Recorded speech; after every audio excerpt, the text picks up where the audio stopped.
Good morning, ladies and gentlemen, and welcome back to KSP. After the successful run last time around the moon, where I crashed into the moon and then decided, you know what, instead of crashing into the moon, why don't I just go ahead and do a low fly past? I decided I was going to do the same thing for Minmus because it will get me enough science to get my docking port, which I thought I had, but I have the docking port junior, not the docking port senior, so that's what that is. I need the docking port senior, so that's why I went back to the skill tree there, and that's what I was searching for. And once I found it, I realized I needed about 300. I'm trying to remember what it was, because it was 350 science.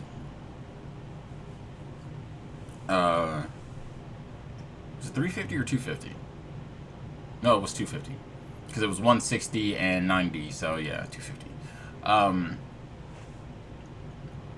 need 250 science in order to get the docking port senior. Now, the reason I need the docking port senior is because, as you noticed from my last attempt, I have a very hard time of actually getting stuff to land on the moon.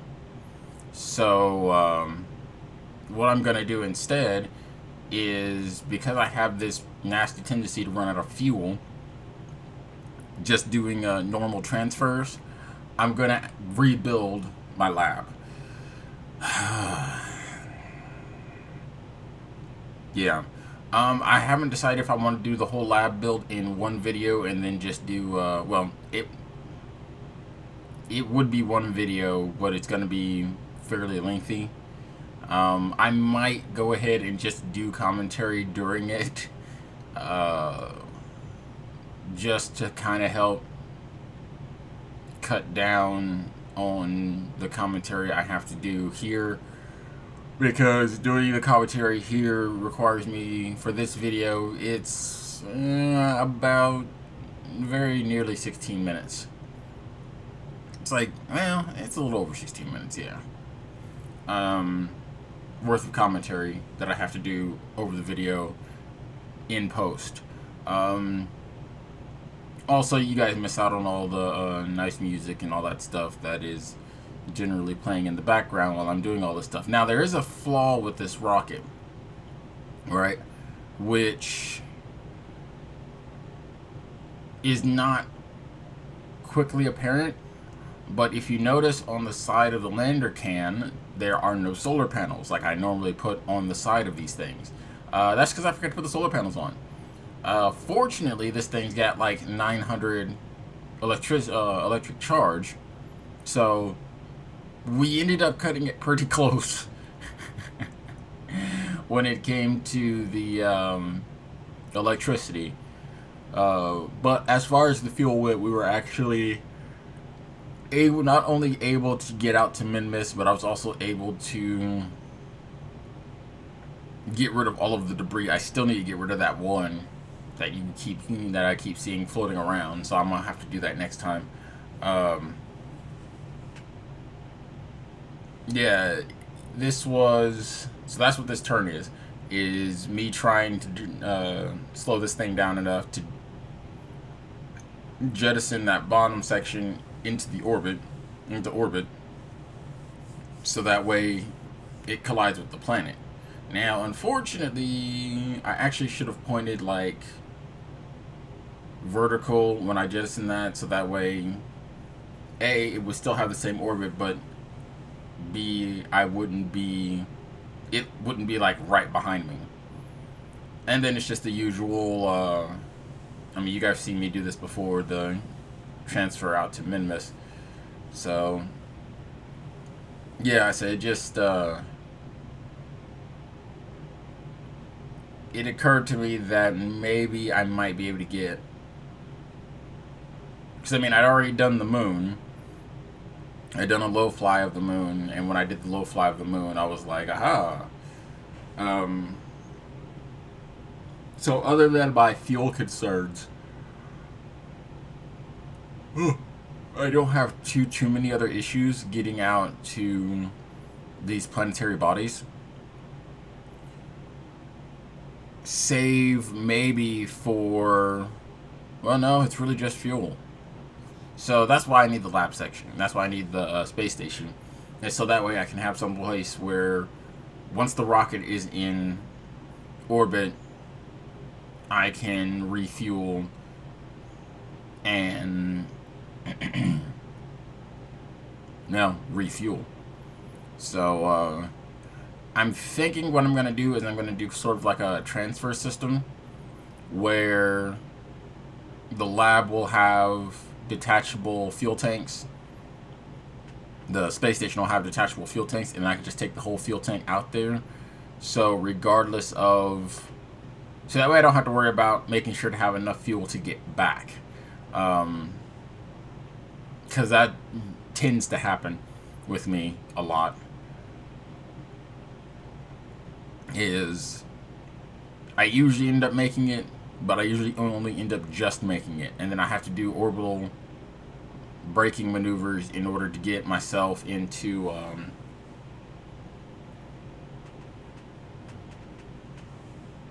to actually get down to the planet's surface, because I don't have any fuel left.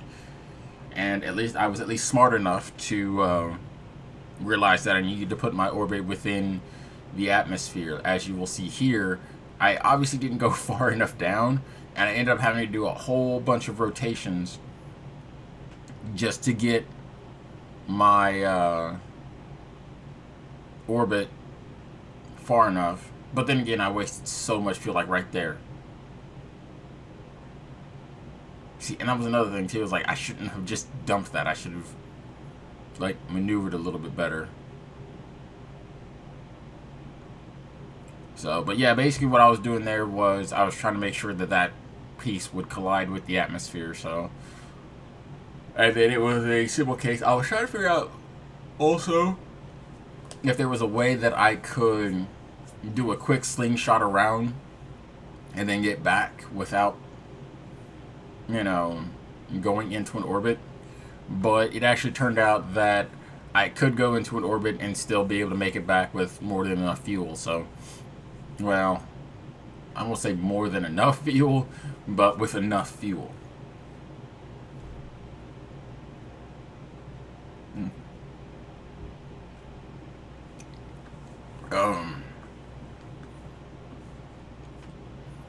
Yeah, and I see the other thing too is you notice I don't fully close the orbit. Now I have noticed, and I don't know if it's intentional. I hope it is. I hope they don't change it, but they probably will. But I've noticed that all of the science experiments can be done twice. Now, I have also noticed that in certain cases, some information, so like right there, I don't know if you guys saw that or not, but one of the experiments couldn't be stored in the lander can, and I don't know why. I mean, it was probably one of the second goo experiment. I wasn't reading it, wasn't paying attention. I really should pay attention to that stuff. But I think it says, because it says I already have it, it won't let me store it again. So I don't really know why it does that. But this time, fortunately, I was able to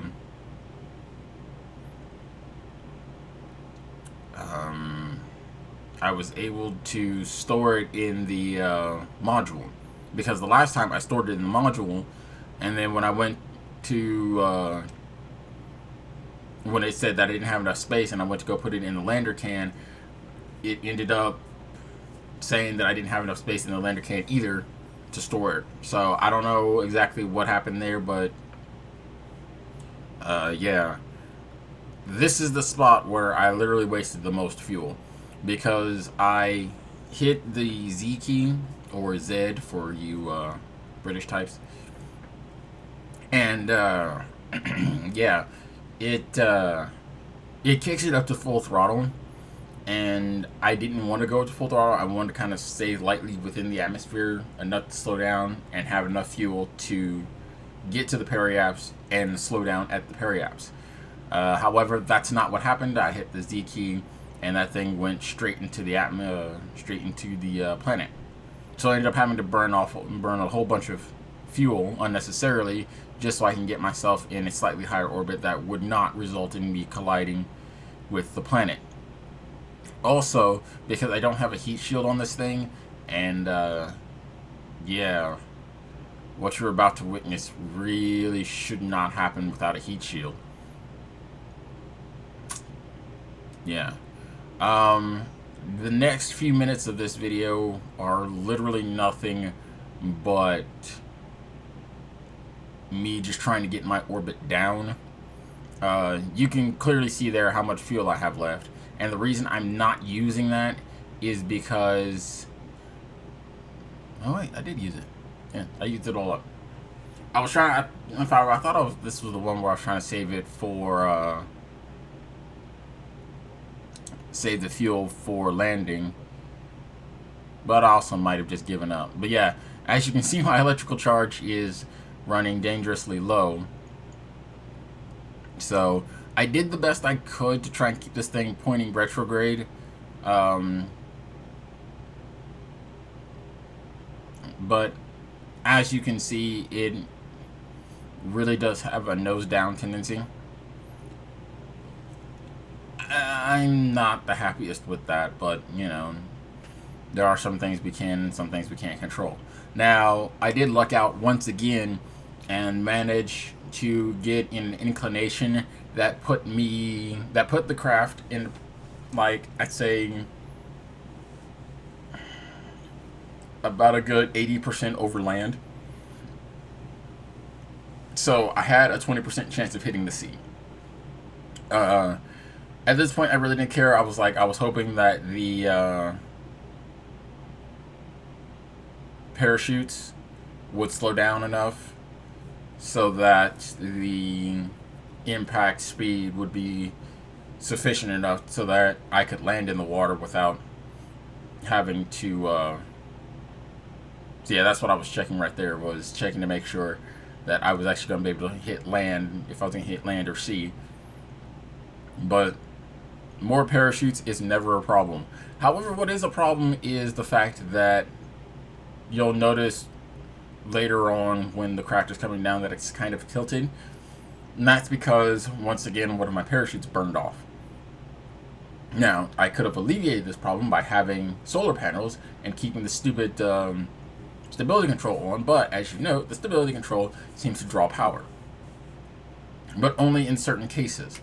So when I'm in the atmosphere, it draws power. When I'm not in the atmosphere, it doesn't draw enough power to actually register that it's drawing power. Which is really cool. Because, I mean, you know, you're in space. So, you know, all it's got to do is just keep you pointing in one direction.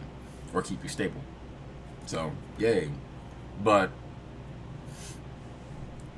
yeah, once I hit the atmosphere, it has a tendency to, yeah. So, but I mean, I was at least smart enough to time accelerate around the long bits for you guys, because, yeah, you guys didn't want to sit there through all that. And of course, I've taken all my crew reports and collected all of my information and all that stuff. Now, next time, we're practically going to have nothing on the moon to collect. At the very least, nothing from orbit, so all the science experiments could, yeah, see, and there it goes, flipping out of control. But that's my fault, I shut the stability control off. So,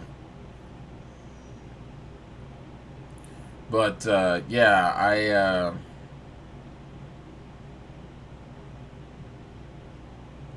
when I get to the moon the next time, so the next video will most likely be me rebuilding my space station that it took me forever to build the first time, but, you know, this is a new game, so at the very least it didn't get deleted.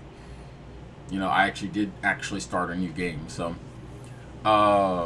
But I started a new game because the females weren't available. The female Kerbins were not available in my old save. I don't know why they weren't available. I mean, I would think that it would have updated and just simply put them in the